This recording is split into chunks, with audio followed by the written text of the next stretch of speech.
All right, thank you, Piyush, for that. Moving on to some more breaking news coming in at the start. Pakistan has now held an emergency meeting over the issue of imports from India. Sources now say in a meeting it was decided that no trade with India will take place unless India reconsiders its decision of the obligation of Article 370 and 35A. This has been now confirmed. It seems like once again Pakistan is trying to meddle with the internal matters of India. This time, all right, for more than this, let's go across to my colleague Gursimran. Gursimran, over to you. Please share more of what has been decided in this meeting. In fact, we also do know that Pakistan held an emergency meeting over the same and stating that only if India reconsiders its decision on the obligation of Article 370 and 35A, will there be any trade that will happen?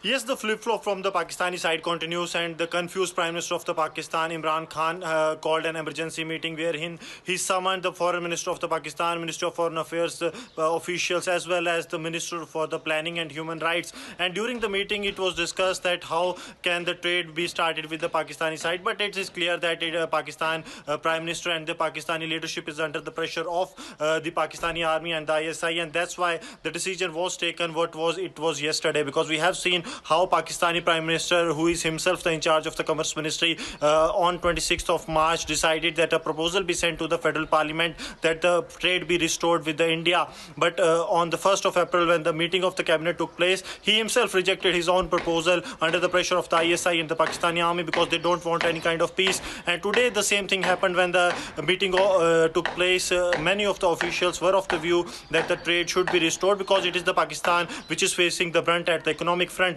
But at last, the Pakistani Prime Minister and the leadership succumbed to the pressure of the Pakistani ISI and the Pakistani army. And now what they have said is what we are picking up from the sources in the Pakistan, that the Pakistan will toe the line that unless India restores Article 370 and 35 Alpha in Union Territory of Jammu and Kashmir, there will be no trade with the India. But Pakistan, it seems, has forget that it is the Pakistan which has to face the brunt, because India is in the top 17 countries from where Pakistan imports. So the Pakistan is going to bear the brunt of what mistake it is taking just for the Pakistani ISI and the Pakistani army. Yes.